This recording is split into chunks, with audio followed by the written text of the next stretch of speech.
नमस्कार, MP news cast में आपका स्वागत है। मैं हूं आपके साथ दीप्ति भटनागर।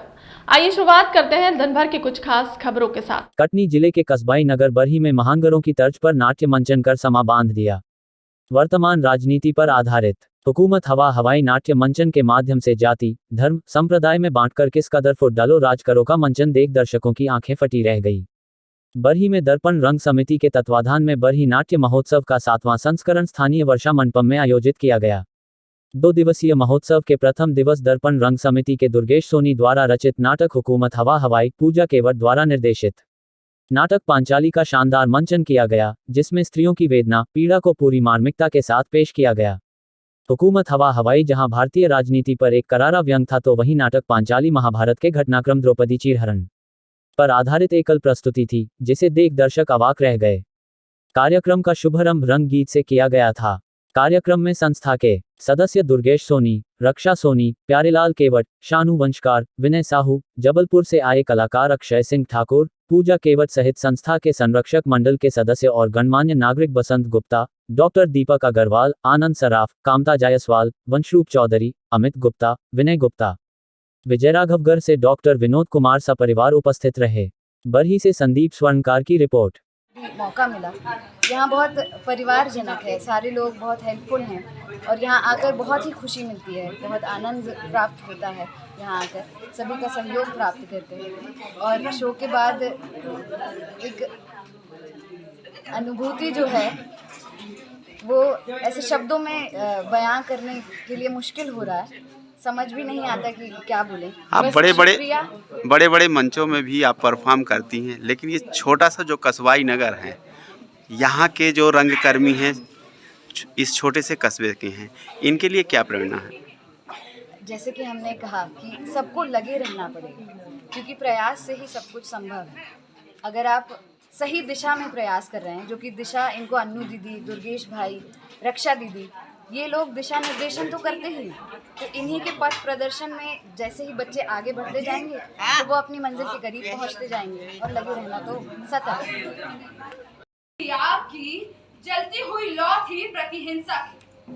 अपनी क्रोधाग्नि में सबको स्वाहा करने की प्रबल आकांक्षा लिए मैंने अपने 5 पतियों को देखा।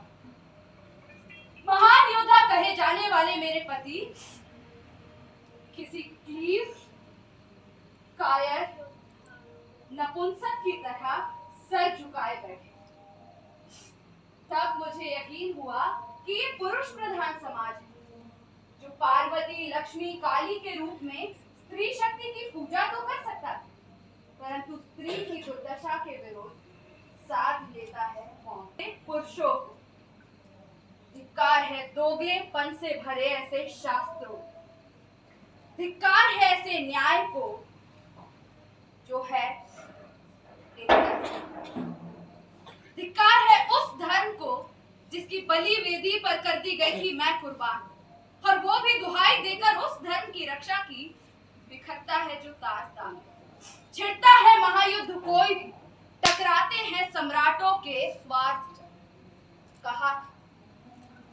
कहा था सभी ने एक स्वर, महाज्वालाय विद्महे धीमहि तन्नो अग्नि प्रचोदयात्। मुझे देते हुए दुहाई, जाने किन किन बातों की, जाने किन किन कुतर्कों की। 5 पुरुषों के साथ विवाह बंधन, आज वायु, इंद्र और अश्विनी कुमारों जैसे देवताओं के अंश अवतार बन अवतरित हुए इस धरती पर। सबकी रक्षा है, वही शामिल हुए मेरे विनाश में। नारी जाति के इस षड्यंत्र में किससे कहें? सखा कृष्ण भी तो हो गए थे शामिल उन्हीं के साथ।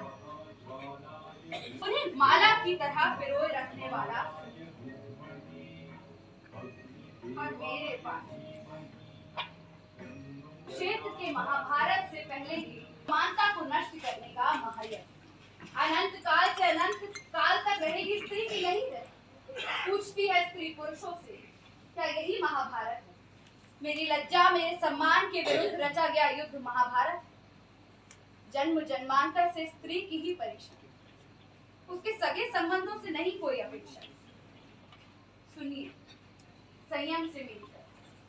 पढ़िए महाकाव्य महाभारत, सदा सदा से शापित स्त्रियों की कथा, माँ कुंती की कथा, माँ गांधारी की कथा,